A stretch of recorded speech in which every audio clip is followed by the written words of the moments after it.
بسم اللہ الرحمن الرحیم۔ عزیز طلباء، آج یہ ہمارا نصیحت نمبر 72 ہے۔ بسم اللہ الرحمن الرحیم۔ یا ایہا الناس اذکروا نعمت اللہ علیکم هل من خالق غیر اللہ یرزقکم من السماء والارض لا الہ الا هو فأنا تؤفکون وإن يكذبوك فقد كذبت رسل من قبلك وإلى الله ترجع الأمور يا أيها الناس إن وعد الله حق فلا تغرنكم الحياة الدنيا ولا يغرنكم بالله الغرور إن الشيطان لكم عدو فاتخذوه عدوا إنما يدعو حزبه ليكون من أصحاب السعير الذين كفروا لهم عذاب شديد والذين آمنوا وعملوا الصالحات لهم مغفرة وأجر كبير كبير پہلے ان آیات مبارکہ کا ترجمہ دیکھ لیجئے۔ یا ایہا الناس اذکروا، اے لوگو، اذکروا، یاد کرو، نعمت اللہ، اللہ تعالیٰ کی نعمت علیکم تم پر، حل من خالق،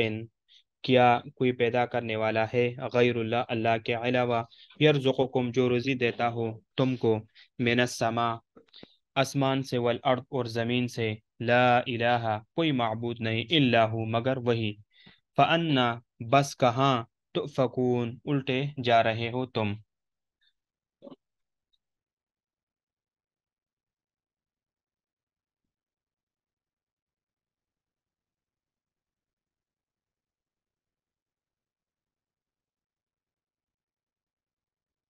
وَإِن يُكَذِّبُوكَ،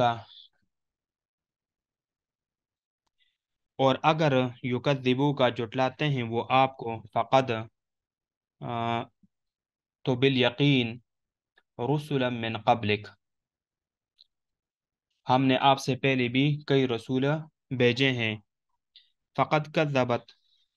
من قبلک، تو انہوں نے ان کو بھی جھٹلایا، رسول من قبلک، آپ سے پہلے بھی، وَإِلَى اللَّهِ تُرْجَعُ الْأُمُورِ، اور امور، وَإِلَى اللَّهِ، اور اللہ تعالیٰ کی طرف، ترجع، لوٹیں گے، الامور، سب امور۔ یا ایہا الناس، اے لوگو، ان وعد اللہ، بے شک اللہ تعالیٰ کا وعدہ، حق، سچا ہے،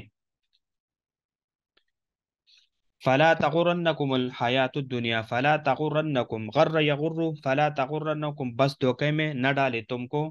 الحیات الدنیا، دنیا کی زندگی، ولا یغرنکم باللہ الغرور، ولا یغرنکم، اور نہ دھوکہ دے تم کو،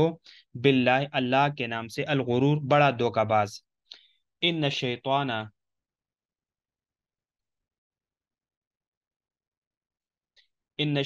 لکم عدو،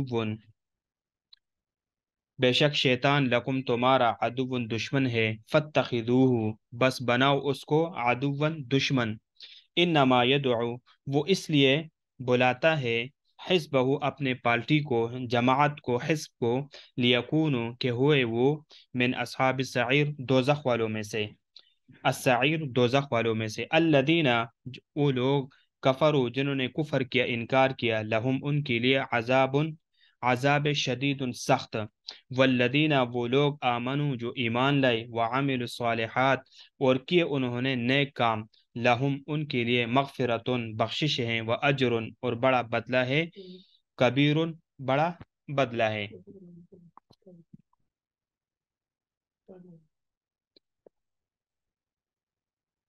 اب اس آیات کی ترکیب سمجھ لیجئے، حل من خالق غیر اللہ یرزقکم، تو یہاں پر غیر اللہ، تو غیر یہ رفع کے ساتھ ہے، یہ محلن صفت ہے، کیونکہ خالق مبتدا ہے، اور اس کی خبر لکم محذوف ہے، تو پھر تقدیری کلام یہ ہو جائے گی، خالق لکم، اور یرزقکم، یہ جو یرزقکم ہے، یہ تو یا تو جملہ مستنفہ ہے، یا یہ خالق سے صفت ہے، لا الہ الا ہو، یہ الگ جملہ ہے، اس کا کوئی محل اعراب نہیں ہوتا ہے، اور یہ الگ اور مستقل جملہ ہے۔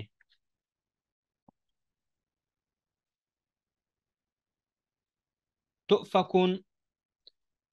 تؤفکون، یہ مضارع مجہول ہے، جمع مذکر حاضر، مصدر اس کا افکن ہے، یہ ضربا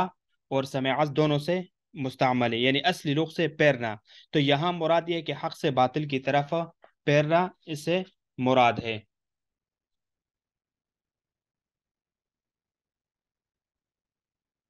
الامور، امور میں الف لام استغراقی ہے، الف لام استغراقی ہے. اور یا ایوہ الناس سے مراد، یعنی یہاں سے یا ایوہ الناس سے در حقیقت جو ہے نا خطاب ہو وہ اہل کفار کو اس سے خطاب ہے. اب اس کی وضاحت سمجھ لیجئے. یا ایوہ الناس اذکروا نعمت اللہ، کہ اگر یہ لوگ، یعنی یا ایوہ الناس اذکروا، اے لوگو تم یاد کرو، یعنی زبان اور دل سے، یعنی نعمت اللہ علیکم، اللہ تعالیٰ کی احسانات اور ان کے انعامات کو جو اس نے تم پر کیے ہیں. یعنی وہ انعامات زمین کا بچونے کی طرح بچا دینا، آسمان کا بلا ستون بلند کرنا، اور قرب الہی پانا، اور اس کے راستوں کی طرف بلانے کے لیے رسولوں کا بھیج دینا، اور مخلوق میں اضافہ فرما کر رزق کے دروازے کھولنا. پھر نعمتوں کے آخر میں خبردار کیا کہ سب سے بڑی نعمت تو منعم کا ایک ہونا ہے، یعنی وہ ذات، وہ اللہ رب العزت ہے، وہی منعم ہے، وہ ایک وہ ہے. تو فرمایا حل من خالق غیر اللہ، تو کیا اس اللہ کے علاوہ تمہارا کوئی رازق، کوئی خالق ہے، یعنی اس کے سوا کوئی خالق ہے. تو گویا کہ یرزقکم، جو تمہیں رزق دیتے، یعنی قسم قسم کی یعنی معنی یہ ہے یرزقکم من السماء والارض، کہ جو آسمان سے بارش کے ذریعہ، والارض اور زمین سے قسم قسم کے نباتات کے ذریعہ تمہیں رزق دیتا ہے. لا الہ، اس کے سوا کوئی معبود نہیں ہے. تو پھر فَأَنَّا تُؤْفَكُونَ، تو پھر تم کہاں الٹے پاؤں پھرے جا رہے ہو، اس اتنی زیادہ نعمتوں ہونے کے باوجود جو اس نے تم پر بارش کی طرح اپنی نعمتیں برسائیں. فَأَنَّا، تو پھر تم کدھر الٹے جا رہے ہو، کس وجہ سے تم توحید سے شرک کی طرف جا رہے ہو. اب یہاں سے وَإِن يُكَذِّبُوكَ فَقَدْ كُذِّبَتْ، جناب نبی کریم صلی اللہ علیہ وسلم کو یعنی تسلی دے رہے ہیں. وَإِن يُكَذِّبُوكَ فَقَدْ كُذِّبَتْ رُسُلٌ مِّن قَبْلِكَ، اور اگر یہ لوگ آپ کو جھٹلائے تو آپ سے پہلے بھی بہت سے پیغمبر جھٹلائے جا چکے ہیں. اس سے اطلاع دی گئی کہ قریش مکہ اللہ تعالیٰ کی آیات کو بدترین انذار سے مسترد کر رہے ہیں اور ان کا انکار کر رہے ہیں، اور اپنے رسول صلی اللہ علیہ وسلم کو تسلی دی ہے کہ آپ کے لیے پہلے انبیاء علیہ الصلوۃ والسلام میں نمونہ موجود ہے. اس لیے رسول کا لفظ نکرہ لایا گیا، یعنی کثیر تعداد رسول اور بہت سی آیات اور نظر والے اور طویل عمر والے اور صبر اور عزم بالجزم کے مالک، کیونکہ اس سے آپ صلی اللہ علیہ وسلم کو تسلی دینا مقصود ہے. اور تقدیری کلام آپ یہ سمجھ لیجیے، تقدیری کلام ہے وَإِن يُكَذِّبُوكَ فَتَأَسَّ بِتَكْذِيبِ الرُّسُلِ مِن قَبْلِكَ، اگر وہ آپ کو جھٹلائے تو آپ اپنے سے پہلے رسولوں کی تکذیب کو پیش نظر فرمائیں، کیونکہ جزا شر کے بعد لائی جاتی ہے، اور اگر اس کو ظاہر پر رکھا جائے تو جزا پہلے سے آئی. یعنی اسی طرح فرم فقد کذبت رسل من قبلک کو فتأسّ کی جگہ لایا گیا، سبب پر اکتفا کیا اور مسبب کی ضرورت نہ سمجھی گئی، یعنی تکذیب کو ذکر کیا جو کہ سبب ہے، اور تأسّ مسبب کو ترک کیا گیا. وَإِلَى اللَّهِ تُرْجَعُ الْأُمُورُ، اور تمام کے تمام امور وہ اللہ تعالیٰ کی طرف جا رہے ہیں اور اسی کی طرف موڑ رہے ہیں. یعنی تمام امور اللہ تعالیٰ ہی کے سامنے پیش کیے جائیں گے. یہ کلام وعدہ اور وعید دونوں پر مشتمل ہے کہ سارے معاملات اس کے حکم کی طرف لوٹنے والے ہیں، اور وہ جھٹلانے اور جھٹلائے ہوئے کی مجازات کا مالک ہے. یا ایوہ الناس ان وعد اللہ،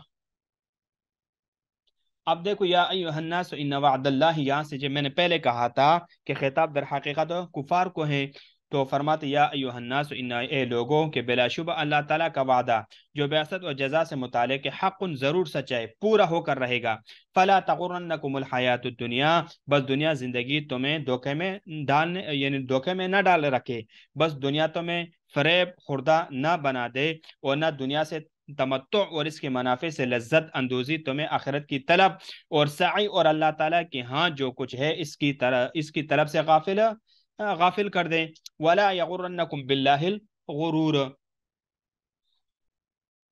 اور ایسا نہ ہو کہ تمہیں دھوکہ باز شیطان اللہ تعالیٰ سے دھوکے میں ڈال دے. الغرور، شیطان وہ تمہیں جھوٹی تمنائیں دلاتا اور کہتا ہے کہ اللہ تعالیٰ تمہیں عبادت سے بے نیاز ہے، تمہیں سزا دینے سے بے نیاز ہے، اس لیے عبادت کی ضرورت نہیں اور معاصی سے کوئی فرق نہیں پڑتا، تو اس دھوکے میں وہ تمہیں نہ ڈال لے.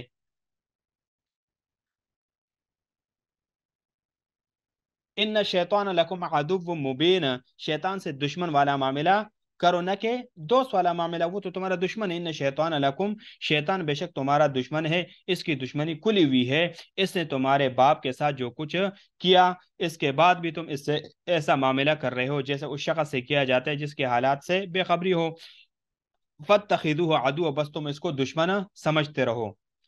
یعنی اپنے عقائد اور افعال کے سلسلے میں اور تمہاری طرف ظاہر اور باطل میں اس کے ساتھ ایسا سلوک ہونا چاہیے جو اس کی دشمنی پر دلال کرنے والے ہو. پھر یعنی پھر آیات کے اگلے حصے میں اس کی پوشیدہ معاملہ یعنی معاملے کا خلاصہ بیان کر دیا اور اس آدمی کی خطا کاری کا ذکر کر دی جو اس کی پیروی کرتا ہے، کیونکہ شیطان کا اصل غرض اپنے پیروکاروں کے متعلق یہی ہے کہ ان کو ہلاکت کی گاڑ پر یعنی ہلاکت کی گاڑ پر اتار دی جائے. فرمایا انما يدعو حزبه ليكونوا من اصحاب السعير الذين كفروا لهم عذاب شديد. یعنی اپنے گروہ کو محض اس لیے بلاتا ہے کہ وہ لوگ دوزخیوں میں سے ہو جائے. جو لوگ کافر ہو گئے ان کے لیے سخت عذاب ہے. یعنی جس شخص نے شیطان کی بات کو دعوت کے وقت قبول کر لیا اس کے لیے سخت عذاب ہے. اس کے لیے وہ اس کا لشکری بن گیا، یعنی اس کا متبع ہو گیا. والذین آمنوا وعملوا الصالحات والذین آمنوا وعملوا الصالحات لهم مغفرة واجر کبیر. وہ لوگ جو ایمان لائے اور انہوں نے نیک اعمال کیے اور شیطان کی بات کو قبول نہ کیا اور نہ ہی اس کے گروہ سے بنے بلکہ اس کی دشمنی اختیار کی، لہم مغفرۃ و اجر کریم، ان کے لیے بخشش اور بڑا اجر ہے، کیونکہ انہوں نے بڑا جہاد کیا کہ انہوں نے اپنے نفس کی منمانی کو نہیں مانا، شیطان کی بات کو نہیں مانا، بلکہ وہی بات مانی جو ان کے پیغمبر نے ان کو بتایا. جناب رسول اللہ صلی اللہ علیہ وسلم کی بات کو مانا، اللہ کے احکام کو مانا، اپنے نفس کے خواہشات پر نہیں چلے، شیطان کی باتوں کو پس پش ڈالا. تو ان کے لیے سب سے بڑا جہاد کیا ہے کہ اپنے نفس کی منمانی کو نہیں مانا اور اللہ کے حکم کو رسول کے حکم کے سامنے اپنی گردن جھکا دیا. تو یہ سب سے بڑا جہاد ہے. افمن زین له سوء عمله، اب یہاں سے شیطان کے تزیین میں آنے والے پر افسوس نہ کرو. یعنی افمن زین له سوء عمله، انشاءاللہ اس کو ہم آگے نیکسٹ درس میں